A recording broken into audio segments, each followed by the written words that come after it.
إن الحمد لله نحمده ونستعينه ونستغفره ونعوذ بالله من شرور أنفسنا ومن سيئات أعمالنا من يهده الله فلا مضل له ومن يضلل فلا هادي له وأشهد أن لا إله إلا الله وحده لا شريك له وأشهد أن محمدا عبده ورسوله يا أيها الذين آمنوا اتقوا الله حق تقاته ولا تموتن إلا وأنتم مسلمون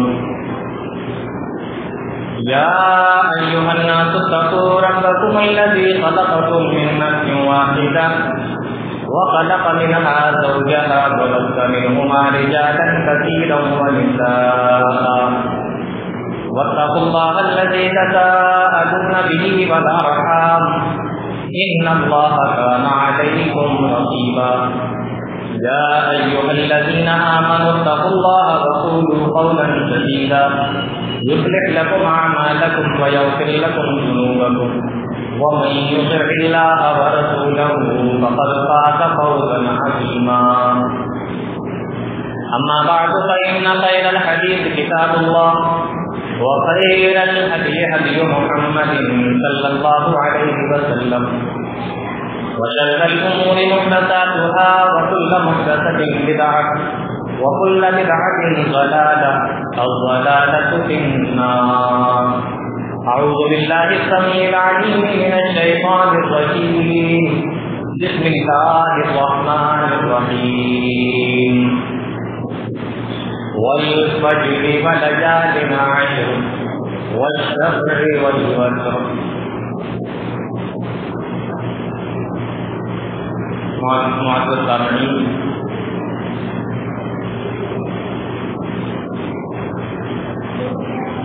وقت کچھ زیادہ ہو گیا،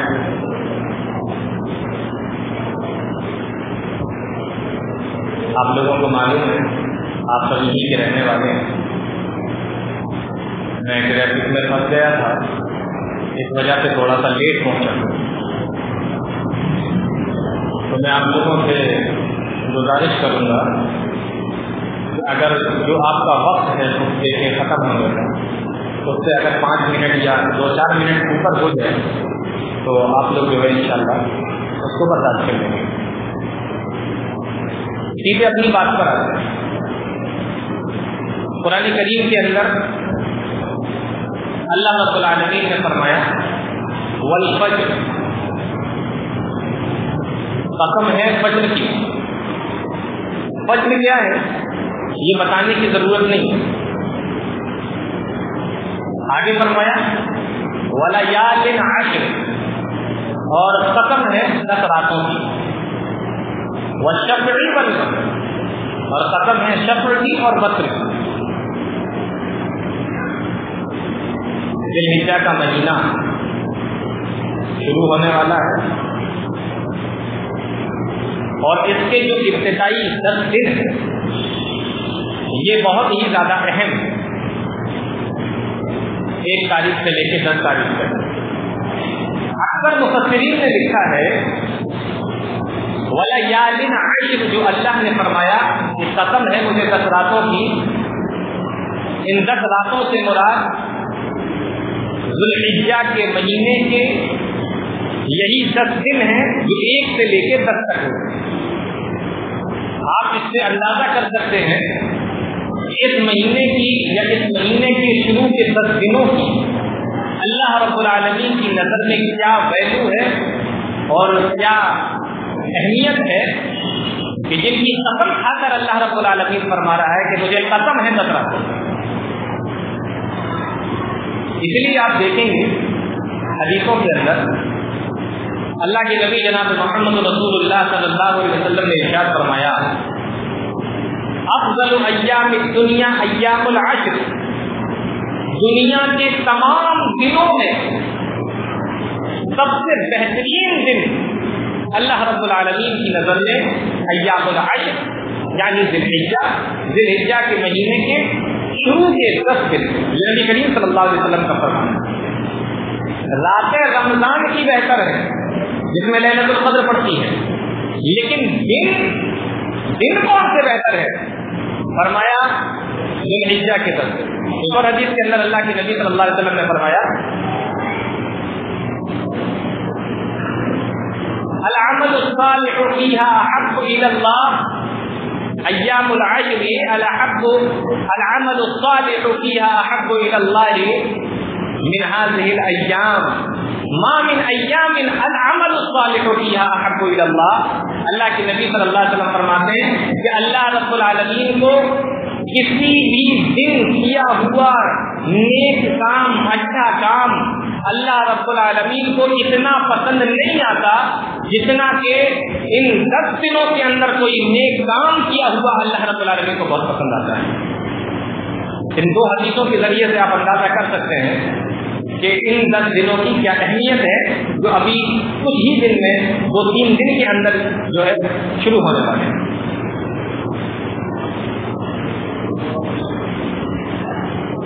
حافظ ابن حجر اسقلانی رحمۃ اللہ علیہ نے ایک بڑی پیاری بات لکھی ہے اپنی کتاب فتح الباری کے اندر، جو انہوں نے بخاری کا ترجمہ کیا ہے۔ انہوں نے لکھا کہ اللہ کو آخر یہ 10 دن اتنے کیوں پسند ہیں؟ سال کے 355 یا 365 دنوں کے اندر کوئی دن اللہ کو اتنا پسند نہیں جتنا یہ 10 دن پسند ہے۔ حافظ ابن حجر اسقلانی رحمۃ اللہ علیہ فرماتے ہیں اس لیے اللہ رب العالمین کو یہ دن پسند ہے کیونکہ ان 10 دنوں کے اندر ساری عبادتیں جمع ہو جاتی ہیں۔ آپ غور کر کے دیکھ لیجیے، ساری عبادتیں ان 10 دنوں میں جمع ہو جاتی ہیں۔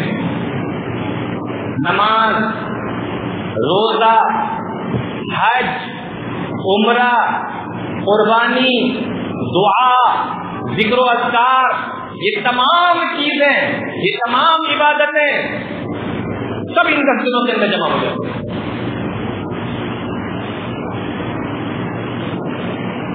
اور ان 10 دنوں کے اندر اللہ رب العالمین کو بہت پسند ہے کہ اس کے بندے اللہ کا ذکر کریں، اللہ کا ذکر کریں۔ اور اسی لیے اللہ رب العالمین نے قرآن کریم کے اندر فرمایا وَيَذْكُرُ اسْمَ اللَّهِ فِي أَيَّامٍ مَّعْلُومَاتٍ، ان معلوم دنوں میں، ان مشہور دنوں میں تمہیں چاہیے کہ تم اللہ رب العالمین کا ذکر کرو۔ اور میں ایک بات آپ کو بتاؤں، جہاں پر اللہ رب العالمین نے قرآن کریم کی تلاوت کا ذکر کیا، نماز کا ذکر کیا، اُتْلُ مَا أُوحِيَ إِلَيْكَ مِنَ الْكِتَابِ، اے نبی کتاب کی تلاوت کیجیے قرآن کی، وَأَقِیمِ الصَّلَاةَ، نماز کو قائم کیجیے۔ دیکھیے قرآن بھی پڑھنا اللہ کا ذکر ہے، عبادت نماز یہ سب سے اہم چیز ہے، عبادت کے اندر نماز اس کا بھی ذکر ہے۔ اس کے بعد اللہ رب العالمین فرما رہا ہے وَلَذِكْرُ اللَّهِ أَكْبَرُ، اللہ رب العالمین کا ذکر سب سے بڑی چیز ہے۔ یعنی نماز بھی بیان کر دی، قرآن بھی بیان کر دیا، اس کے بعد پھر اللہ رب العالمین فرما رہا ہے کہ اللہ کا ذکر سب سے بڑی چیز ہے۔ وَيَذْكُرُ اسْمَ اللَّهِ فِي أَيَّامٍ مَّعْلُومَاتٍ، ان مذکور معلوم اور دنوں کے اندر اللہ رب العالمین کا ذکر کرو۔ اور ایک جگہ اللہ فرما رہا ہے وَلَذِكْرُ اللَّهِ أَكْبَرُ، اللہ کا ذکر سب سے بڑی چیز۔ کبھی آپ نے غور کیا کہ آخر اللہ رب العالمین کو اپنا ذکر اتنا کیوں پسند ہے جس کو سب سے بڑا بتایا جا رہا ہے، وَلَذِكْرُ اللَّهِ أَكْبَرُ کہا جا رہا ہے؟ اللہ فرماتا ہے قرآن کریم کے اندر فَاذْكُرُونِي أَذْكُرْكُمْ، تم میرا ذکر کرو میں تمہارا ذکر کروں گا۔ اب بتاؤ اس سے بڑی کوئی بات ہو سکتی ہے کہ تم اللہ کا ذکر کر رہے ہو اور اللہ تمہارا ذکر کر رہا ہے؟ یہاں تم اللہ کا نام اپنے منہ سے نکال رہے ہو، وہاں اللہ تمہارا نام اپنے فرشتوں کے سامنے لے رہا ہے۔ اس سے بڑی کوئی بات ہو سکتی ہے؟ فَاذْكُرُونِي أَذْكُرْكُمْ، اے میرے بندو تم میرا ذکر کرو میں تمہارا ذکر کروں گا۔ اسی لیے آپ حدیث کے اندر دیکھیں اللہ کے نبی جناب محمد رسول اللہ صلی اللہ علیہ وسلم نے ارشاد فرمایا اللہ رب العالمین فرماتا ہے ان ذکرنی فی نفسہ ذکرتہ فی نفسہ، اے میرے بندے اگر تو مجھے اپنے جی میں یاد کرے گا، اپنے من میں یاد کرے گا، ذکرتہ فی نفسی، تو میں تیرا ذکر بھی میں تجھے بھی اپنے جی میں یاد کروں گا، اپنے من میں یاد کروں گا۔ آپ کو اندازہ بھی اللہ آپ کا ذکر اپنے من میں کر رہا ہے، اللہ اکبر، اس سے بڑی اور کیا بات ہے؟ وَإِن ذَكَرَنِي فِي مَلَئٍ ذَكَرْتُهُ فِي مَلَئٍ، اگر تو محفل میں بیٹھ کر، مجلس میں بیٹھ کر، لوگوں کے سامنے بیٹھ کر اگر تو میرا ذکر کرے گا تو مجھے اپنے عزت و جلال کی قسم ہے میں بھی تیرا ذکر فرشتوں کے سامنے کروں گا۔ ان 10 دنوں میں اللہ کا ذکر تو کتنی بڑی ہے۔ اور آگے کا جملہ دیکھیے حدیث کا، اللہ کے نبی صلی اللہ علیہ وسلم نے کیا فرمایا، ان تقرب الی بشبر تقربت الیہ ذراعا، اگر میرا بندہ میرے پاس میں ایک بالش پہ چل کر آتا ہے، میں اس کے پاس میں ایک ہاتھ چل کر جاتا ہوں، وَإِن تَقَرَّبَ إِلَيَّ ذِرَاعًا تَقَرَّبْتُ إِلَيْهِ بَاعًا، اور اگر میرا بندہ میرے پاس میں ایک ہاتھ چل کر آتا ہے تو میں اس کے پاس میں دونوں ہاتھ کے برابر چل کر جاتا ہوں۔ آپ کو اتنی محبت نہیں ہے اللہ رب العالمین سے جتنا اللہ کو آپ سے محبت ہے۔ آپ اتنی محبت نہیں کر سکتے اللہ سے جتنا اللہ آپ سے محبت کرتا ہے۔ اور فرمایا وَإِنْ أَتَانِي يَمْشِي أَتَيْتُهُ هَرْوَلَةً، اگر میرا بندہ میرے پاس میں چل کر آتا ہے، اللہ فرماتا ہے کہ میں اس کے پاس میں دوڑ کر جاتا ہوں۔ یہ ہے اللہ رب العالمین کی محبت اور اس کی رحمت۔ کیوں؟ اللہ کا ذکر سب سے بڑی چیز ہے۔ آپ ذکر کر کے دیکھیے، آپ اللہ کے قریب ہوتے جائیں گے، اور جیسے آپ اللہ کے قریب ہوں گے اللہ آپ سے اس سے زیادہ آپ کے قریب ہوگا۔ ذکر تو بہت ساری چیزیں ہیں اور بہت ساری چیزوں کا حکم حدیثوں کے اندر آیا ہے، اس میں سے میں ایک چیز آپ کے سامنے ذکر کرتا ہوں۔ اچھا یہ بتائیے کہ سبحان اللہ کس کو یاد نہیں، الحمدللہ کس کو یاد نہیں، لا الہ الا اللہ کس کو یاد نہیں، اللہ اکبر کس کو یاد نہیں؟ سبحان اللہ یاد ہے، الحمدللہ یاد ہے، لا الہ الا اللہ یاد ہے، اللہ اکبر یاد ہے۔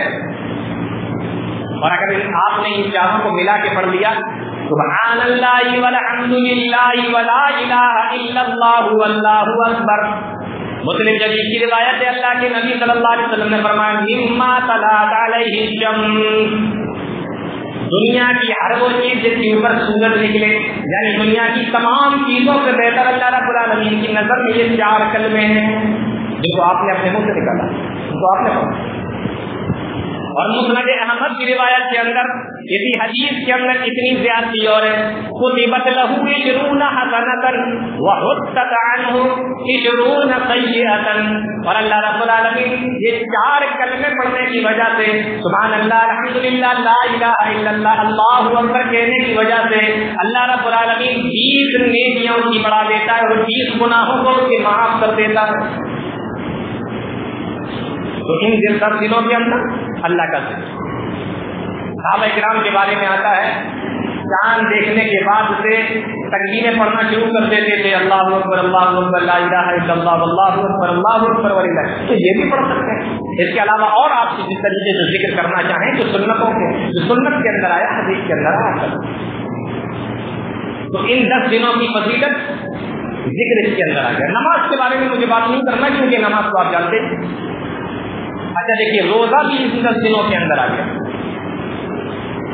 نبی کریم صلی اللہ علیہ وسلم کی صحیح حدیث ہے، ابو داؤد کی روایت ہے، اگر کوئی شخص چاہے تو پہلی تاریخ سے لے کے 9 تاریخ تک روزہ رکھ سکتا ہے، ورنہ 9 کو تو رکھ ہی لے، وہ 9 کو تو رکھ لے، کیا ہوگا؟ فرمایا اللہ کے نبی صلی اللہ علیہ وسلم نے صوم یوم عرفہ احتسب علی اللہ ان یکفر السنہ التی قبلہ والتی بعدہ، رواه مسلم۔ اللہ کے نبی صلی اللہ علیہ وسلم ارشاد فرماتے ہیں کہ جس آدمی نے 9 تاریخ یعنی عرفہ کے دن کا روزہ رکھ لیا، یوم عرفہ، عرفہ کے دن کا روزہ رکھ لیا، اللہ کے نبی فرماتے ہیں احتسب علی اللہ ان یکفر السنہ التی قبلہ والتی بعدہ، اللہ رب العالمین ایک روزہ رکھنے کی وجہ سے اس کے 2 سال کے گناہ معاف کر دیتا ہے، 1 سال پہلے اور 1 سال اگلے اور پچھلے، اس طریقے سے اللہ رب العالمین 2 سال کے گناہوں کے معاف کر دیتا ہے ایک روزہ رکھنے۔ دیکھیے ان 10 دنوں میں روزہ بھی آ گیا اور فضیلت اتنی جاتی، اور آپ کو پتا ہے یہی وہ 10 دن ہیں کہ اسلام جیسی نعمت بھی انہی 10 دن کے اندر مکمل ہوئی ہے۔ الیوم اکملت لکم دینکم واتممت علیکم، اسلام یہی 10 دن مکمل ہے۔ حج بھی اسی میں ہے، لیکن یہ حج ایک الگ توفیق ہے، اس کو بتانے کی ضرورت نہیں ہے، کبھی موقع ہوگا تو انشاءاللہ اس کے تعلق سے بات ہوگی، اور سنتے رہتے ہیں آپ۔ اچھا اس میں ایک چیز اور ہے، یہ آخری چیز بتا رہا ہوں، اس میں ایک چیز اور ہے، اس میں قربانی بھی، ذکر و اذکار ہو گیا، روزہ ہو گیا، قربانی بھی آ گئی۔ اور قربانی کے تعلق سے اتنا سمجھ لیجیے، اللہ کے نبی صلی اللہ علیہ وسلم نے ایک حدیث کے اندر ارشاد فرمایا، من رأى هلال ذی الحجہ واراد ان یضحی فلا یأخذ من شعره ولا من اظفارہ۔ حدیث کے اندر اللہ کے نبی صلی اللہ علیہ وسلم فرماتے ہیں کہ جو آدمی ذو الحجہ کا چاند دیکھ لے، چاند ہو جائے اور قربانی کا ارادہ کرتا ہو، قربانی کریں گے ہم، جانور ابھی خرید لیا ہے یا نہیں خریدا ہے لیکن ارادہ ہے کہ قربانی کریں گے، تو اس کو کیا کرنا ہے؟ فلا یأخذ من شعره ولا من اظفارہ، تو وہ نہ بال کاٹے نہ ناخن کاٹے۔ چاند دیکھنے کے بعد سے جب تک قربانی نہ کر لے، جب تک نہ بال کاٹے نہ ناخن کاٹے، تو یہ چیز بھی دماغ سے ہمارے نکل جاتی ہے۔ اچھا ایک چیز اور دیکھیے، قربانی کے تعلق سے اللہ کے نبی صلی اللہ علیہ وسلم نے کیا فرمایا، من وجد ساعة لأن یضحی فلم یضحی فلا یقربن مصلانا۔ اللہ کے نبی صلی اللہ علیہ وسلم ارشاد فرماتے ہیں جو آدمی قربانی کرنے کی طاقت رکھتا ہے اور اس کے باوجود بھی وہ قربانی نہیں کرتا، میرے نبی اس کے اوپر اتنا ناراض ہوتے ہیں، ارشاد فرما دیتے ہیں فلا یقربن مصلانا، تو وہ ہماری عیدگاہ کے قریب بھی نہ آئے۔ اللہ، عید میں شامل نہ ہو، ایسا آدمی عید میں شامل بھی نہ ہو، فلا یقربن مصلانا، ہماری عیدگاہ کے قریب بھی نہ آئے۔ لوگ کہتے ہیں حالات خراب ہے، پریشان ہے، انہیں معلوم ہوتا ہے میں کر سکتا ہوں کہ نہیں کر سکتا، لوگوں کے سامنے بلا وجہ روتے پھر میں، بہانے بناتے پھر میں، اللہ کو معلوم ہے کہ تم کر سکتے ہو کہ نہیں کر سکتے۔ اور ایک بات آپ کو اور بتاؤں، حدیث کے اندر آیا اللہ کے نبی صلی اللہ علیہ وسلم کے تعلق سے، حضرت عبداللہ ابن عمر کی روایت سے کہتے ہیں اقام رسول اللہ صلی اللہ علیہ وسلم بالمدینہ 10 سنین، اللہ کے نبی صلی اللہ علیہ وسلم مدینہ کے اندر 10 سال تک رکے، 10 سال تک ٹھہرے، آپ 10 سال تک مدینہ کے اندر رہے، اور حدیث کے اندر آیا کہ آپ نے ہر سال مدینہ کے اندر قربانی کی ہے، ہر سال قربانی کرتے رہے۔ آپ ذرا غور کیجئے، یہ اس نبی کی بات چل رہی ہے، یہ اس نبی کے بارے میں عبداللہ ابن عمر خبر دے رہے ہیں جس نبی کے گھر کے اندر 2 مہینے تک چولہا نہیں جلا کرتا تھا، کھانے پینے کی پریشانی رہا کرتی تھی، کھجوروں پر پانی پر گزارا ہوتا تھا، وہ نبی ہر سال مدینہ کے اندر قربانی کیا کرتا تھا۔ قربانی کی اہمیت کا اندازہ کر رہے ہیں آپ، اس سے زیادہ تو پریشان نہیں ہو سکتے کہ آپ کے گھر میں 2 مہینے تک چولہا نہیں جل رہا ہے، 2 مہینے تک کھانے پینے کا انتظام نہیں ہو رہا، اتنا تو پریشان نہیں ہو سکتے، لیکن وہ نبی جن کے گھر میں 2 مہینے تک چولہا نہ جلے وہ ہر سال قربانی کرے۔ آج ہم بھاگنے والی کرتے نہیں کر سکتے، پریشان ہیں، حالات خراب ہیں، اور دنیا بھر کی بات ہے۔ اب ایک آخری بات بتاتا ہوں، یہ ایک بجے ہی ختم ہوتا ہے نا، بس یہ آخری بات بتاتا ہوں۔ دیکھیے جو قربانی، جیسے روزے کا ایک مقصد ہے تقویٰ، لعلکم تتقون، ایسی قربانی کا ایک مقصد ہے۔ آپ قربانی کر رہے ہیں، جانور کو ذبح کر رہے ہیں، اللہ کو یہ بتانا چاہ رہے ہیں کہ اللہ ہم اپنی تمام پیاری سے پیاری محبوب سے محبوب چیز اپنی خواہشات اور اپنی تمام چیزوں کو اللہ جیسے کہ جانور ذبح کر رہے ہیں ہم تیری راہ میں تجھے خوش کرنے کے لیے ہم اپنی تمام چیزوں کو ایسے ہی قربان کر سکتے ہیں, اپنی تمام چیزوں کو تیری راہ میں اس طریقے سے لگا سکتے ہیں. یا آپ اللہ رب العالمین سے وعدہ کریں. روزہ تو ہم رکھتے ہیں, تقویٰ ختم, قربانی ہم کرتے ہیں اس کی روح ختم ہو گئی کہ کس لیے کرتے ہیں. اور اٹھا کر دیکھیے ابراہیم علیہ السلام کو خواب میں دیکھا کہ بیٹے کو ذبح کر رہے ہیں. بیٹے سے کہا یا ابت, اے میرے بیٹے, فلما بلغ معه السعي قال یا بني انی ارى في المنام انی اذبحك فانظر ماذا ترى. اے میرے بیٹے میں نے تجھے دیکھا ہے, یہ خواب میں تجھے ذبح کر رہا ہوں. اے میرے بیٹے بتا تیری کیا رائے ہے, اے میرے بیٹے بتا تیری کیا رائے ہے. بیٹا جواب دیتا ہے یا ابت فعل ما تؤمر, اے میرے ابا جان آپ کو جو حکم دیا گیا آپ اس کو کر گزریے. معلوم یہ ہوا کہ ابا جان کہنے میں, ابو کہنے میں محبت زیادہ ہے. ہمارے یہاں پاپا, ڈیڈی اور پتہ نہیں کون کون ہے, اور وہ بھی اپنے بیٹے کو بیٹے نہیں, منا, پپو, گڈو اور لیکن محبت کس میں زیادہ ہے, ابا جان. بیٹے لقمان علیہ السلام کو دیکھو, لا بنیا لا تشرک باللہ, میرے بیٹے شرک مت کر, تو کس میں محبت زیادہ ہے.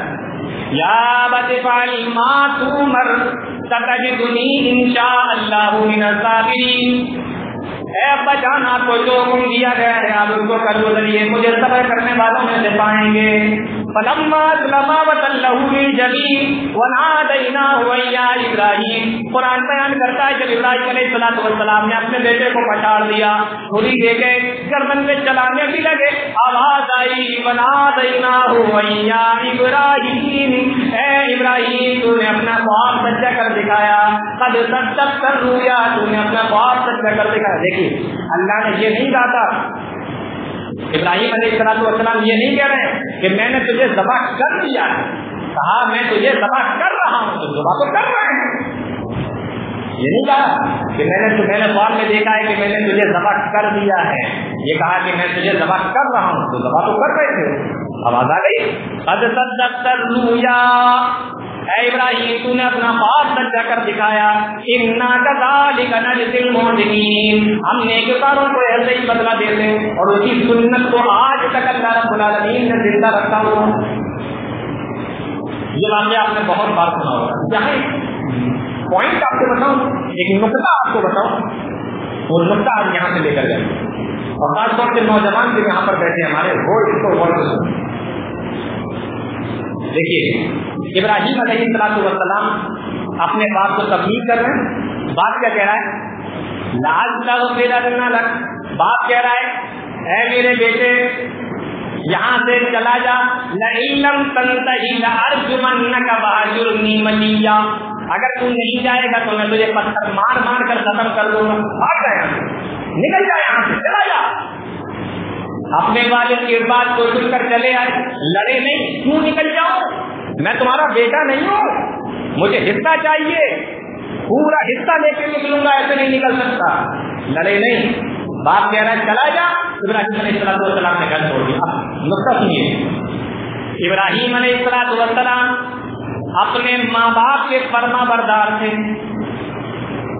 اللہ رب العالمین نے اس فرما برداری کا بدلہ یہ دیا کہ جب ابراہیم کے گھر میں بیٹا پیدا ہوا اسماعیل علیہ السلام, تو وہ اپنے ماں باپ کی اتنا فرما بردار نکلے کہ ابراہیم نے اپنے باپ کے کہنے سے تو گھر چھوڑا تھا, لیکن اسماعیل اپنے باپ کے کہنے سے دنیا چھوڑنے پہ راضی ہو گئے.